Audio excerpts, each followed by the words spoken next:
So have you ever tried marijuana? No. No. So I don't know if I ever told you this story, but when I was in college, I went one semester, and there was a girl, she was really nice, and you'd never know it, but she smoked pot all the time. And so she wanted me to try it. So when I left school at the semester, she packed some marijuana cigarettes in my bag as a wedding gift. And I threw them away because I was afraid. I was afraid to even have anything to do with it. I threw them away. 2 years ago, I was diagnosed with breast cancer. It was barely within the limits of what they consider for stage 2. So I had a mastectomy. I did not have any chemo or radiation. I changed my diet, and I felt really good. I had no complications from my mastectomy whatsoever, had no pain. Almost 2 years after that, I was diagnosed with metastatic liver cancer from the breast. And there's also a tumor on my spine, and there's some tumors in my lungs. My pain was so excruciating. I had some hydrocodone here from before. I took that, did nothing. And so when I went to the ER, they prescribed me oxycodone, and that didn't help. Then they prescribed gabapentin. That didn't do anything. They prescribed tramadol. That didn't do anything. Not only did all these drugs not help my pain, they made me throw up, and they made me very sick, itchy, totally miserable, and did not get rid of my pain.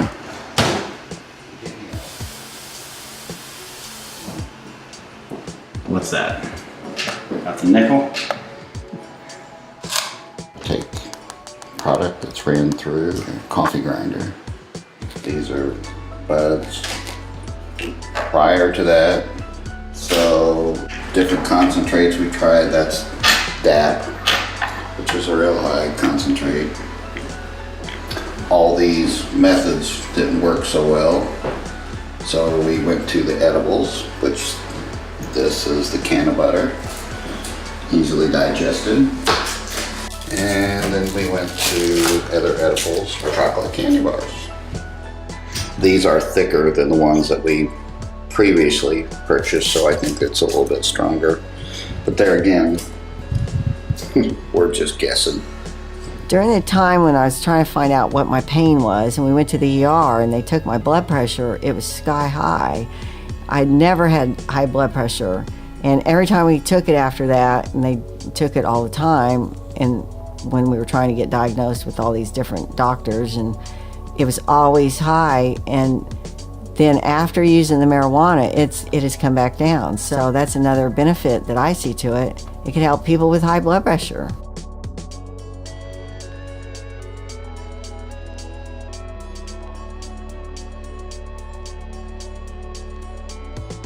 No, I don't like the smell at all. Yeah. I don't like the looks of it, and I don't like the smell. There's two different types of buds right there. This is California. Ugh. This is Denver. Well, the way I was raised, I was raised Catholic. I took it seriously. I've always been spiritual, and when I was 28, I became a born-again Christian. So I've always had, I believe, a lot of spiritual beliefs. And I would have never dreamed that I would be someone promoting marijuana use, because I just always thought it was wrong.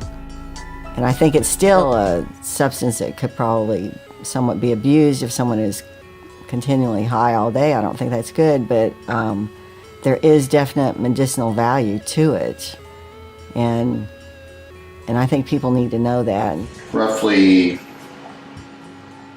200 an ounce. But if it was legal, what do you think you'd pay? Well, if it was legal, I'm sure the price would come down considerably.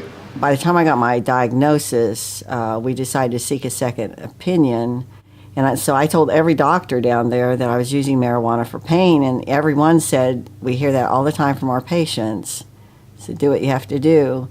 And that actually made me really angry, because I think every patient should have the right to have this pain reliever, and have doctors prescribe it, because we've had to do trial and error to figure out the best way for me to get it into my system, the best dosage to keep it to where the pain is gone. But it'd be nice if there were doctors that were knowledgeable in that, like they are with the opioids. And this could solve the opioid crisis, in my opinion. If you self-medicate with opioids, you could kill yourself on an overdose accidentally. But if you do that with marijuana, that's not going to happen. What's the worst that's going to happen? I think you'd probably fall asleep. To my knowledge, I'm not aware of anyone who's ever died of marijuana use. I have never heard anything like that.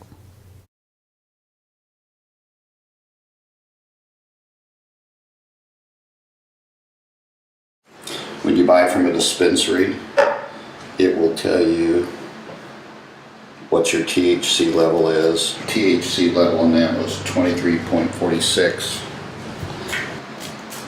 So when we're buying from a dispensary, at least we know what we're dealing with that way, and then the rest is guesswork. I don't think I fit the mold of someone that would be considered a criminal, because what I'm doing is technically illegal. I don't feel it's wrong, because it is, I think, saved my life. Because even if we're able to get rid of this tumor in my spine with some very minimal radiation, I could have nerve pain for quite a while. So I'm not planning on stopping what I'm doing. I'm going to use it as long as I feel like I need to. Now, swing one of your arms. There you go. Now swing it.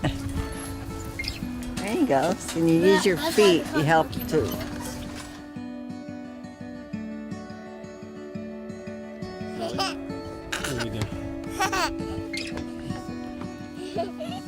That's good, Ezra. Can you do it, Ari? Oh, that's hard. I know I wouldn't be able to do it. I had a 10-hour drive just to go shopping one way. I see it truly has medicinal value, and it's been totally, of course, criminalized. And I think more and more people are like me, who are completely against it and now realize what it can do to help you medically. There's becoming more of a movement to get it legal everywhere. I think it should be legal in all the United States, definitely for medical. And at this point, I wouldn't care if they made it recreational, but definitely, I think it's critical to have it for medical use for patients. And it's consider it. I mean, they talk about the patient's bill of rights. I think that should be in there. They should have a right to all pain relievers that do no harm. And if they did that, they'd have to get rid of the opioids, because they definitely do a lot of harm, because they're killing a lot of people.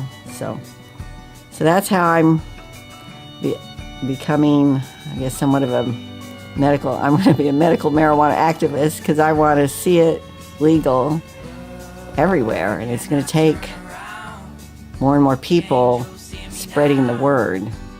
Well, just so everyone's clear, methamphetamine is scheduled what? I believe it's scheduled 2. Cocaine is scheduled what? also 2. Cocaine base is scheduled what? 2. So it is scheduled lower than marijuana. We put a lot of people in jail, and we've treated this like it's more dangerous than cocaine and the other substances determines, and it's had huge consequences based on very little scientific evidence. Methamphetamine and marijuana are not treated the same from a sentencing standpoint, but yet marijuana is considered to be inherently dangerous with no medicinal value, therefore a Schedule 1.